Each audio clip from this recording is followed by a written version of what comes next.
Just a quick little comment right here where the mouse is moving.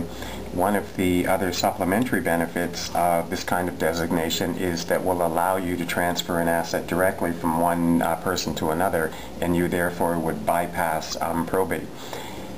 Human beings are funny creatures. People will spend $5 on gas to save 3 cents on a loaf of bread. You cannot help people who think like this. It's the way that they are. It's part of their DNA. People would probably spend $1,000 in fees not to pay $300 to probate to the government, and it's just, maybe that's their way of voicing their opinion, but it is what it is, and you need to have a sense of humor to be on the planet, I think, in the end.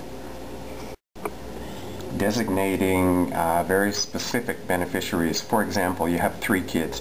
You sat down and you kind of worked things out with them where one will get a business, one will get life insurance, one may get a house. If there was a 4th kid, maybe they'll get a cottage, and if everyone's reasonably agreeable and you've reached a result, that would be one way to simplify your estate planning, because you can designate specific beneficiaries to receive various assets.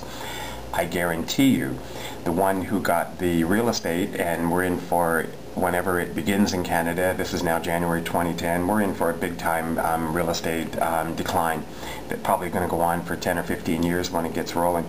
We're a commodity nation, so that decline may not be coming in the imminent time frame, but believe me, it's coming. It's just a matter of when. You might remember back to 1989 when we had a 50% decline in a 12-month period, so you can get a sense of just how bad things can get when things begin to unravel.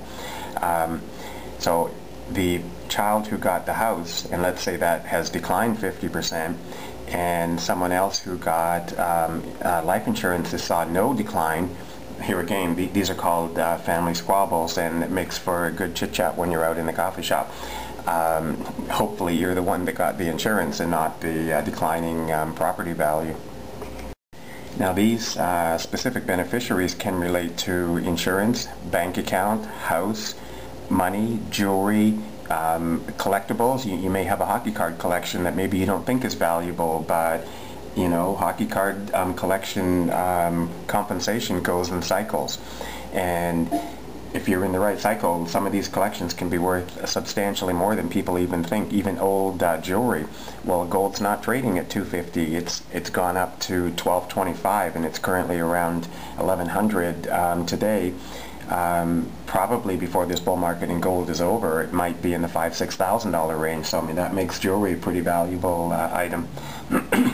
Life insurance, pension plans at work, group insurance, deferred profit sharing plans, RSPs, RRIF, which is a registered retirement income fund. That's one of your RSP retirement options. The idea is get somebody that is reasonably knowledgeable, collect every single thing that you can do, and I think a really good idea, by the way, sure, it's good to put it in a book in the beginning because it gives you a chance to just put all your thoughts down. Make a file in Microsoft Word so that when you need to make a change, it's in your file, and that doesn't have to necessarily be your will, but it's an update file of changes where maybe you've opened a new bank account. Well, it may not be mentioned in your will, but it can clearly be in your family support document, and that will help the executor who's handling your estate and the guardian, if there's kids involved, make their job a whole lot easier. Anyways, yeah, that's pretty self-explanatory on specific beneficiaries. Tenancy in common. Here is an issue that you need to be very clear, because how these designations are in the title and support documents can tend to be very important. You and 3 other friends, you go together and you buy a cottage. You're not going to be going all the time, so you don't feel like you want to buy the whole cottage, and you do sort of like a 4-friend timeshare. And if you do joint and last survivor or joint tenants, what happens in a case like that? If number 1 dies, then the cottage is now owned by the other 3. If number 2 dies, then it's owned by the other 2. Let me just put this point in mind. If you have joint and last survivor, be careful if you go hunting. if you sort of get my drift, because you may end up being the hunted and not actually part of the hunting trip. The problem becomes if number one dies, 2, 3, and 4 fine, but what if number one has a wife and they have kids? So joint tenants is not going to solve that problem unless there is a life insurance agreement between the parties that if number one dies, number 2, 3, 4 now own the cottage to do whatever they want with it, but the life insurance on A will pay the family, and then the family has got compensation for their ownership in the cottage. And that's a pretty good way to resolve that. But then you've got deeper issues. What if one person is 25, young and healthy, and doesn't smoke? The other one is 50 and they're not that healthy and they do smoke. Who pays premiums? Or do you divide up the premiums, all of them, and divide by 4? Again, another issue. Another option is what we have here, tenancy in common. You've got 1, 2, 3, 4. If number one dies, their share in that cottage will transfer to their family member. And different provinces may have a different sequence of who's next in line. And it's going to be a spouse, children. Well, what if there's adopted children? And you begin to get a sense of how things can get complicated, and it may vary from one province to another, some of the legal requirements, and that may be because of test cases in court, and maybe that case is going to set a precedent. There's a term that you may see once in a while called JTWROS, which is joint tenants with right of survivorship.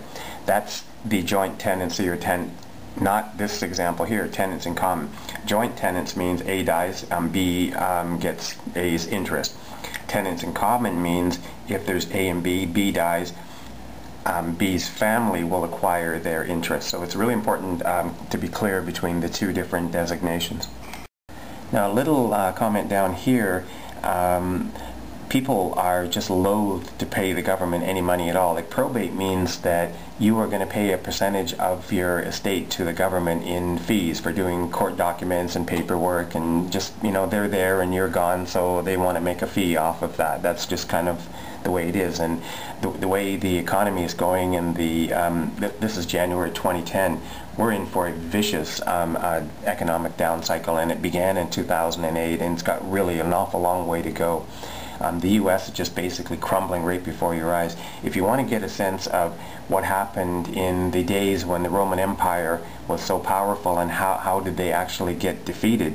Well, they were defeated by themselves first, before their enemies came and conquered them, and that's exactly what's happening to the U.S. So it's really like watching history repeat.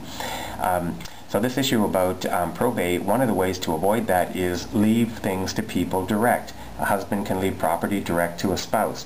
Bank accounts can be left direct to a spouse.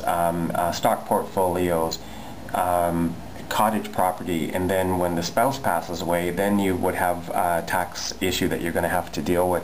There was a fascinating ad that was on TV for quite some time. I haven't seen it for a year or so. Family north of Toronto, they have a cottage, husband and wife, and they're thinking, what are we going to do? Because when both of them pass away, then, like, if the husband dies, which we tend to do first, so just be patient, ladies, the cottage would then pass to the spouse, fine. But when the spouse passes away, because cottage property had gone up so much, there's going to be massive capital gains tax owing on that property transfer. From the husband dies, goes to the spouse tax-free as a rollover, and then when it goes to the kids, there's big tax owing. So the idea was that, well, why don't we just get insurance to cover what the tax burden would be, and you can get a rough idea by working out your adjusted cost base and, you know, capital gains tax rates. And the father said, well, gee, I can't afford to pay that. But the premise of the commercial was, let the kids pay, because they're going to be the ones that are going to benefit by getting it. And that makes sense, because the kids are working, they're going to get that asset. Let them support the insurance to help make sure that'll be a tax-free transfer when that day arrives.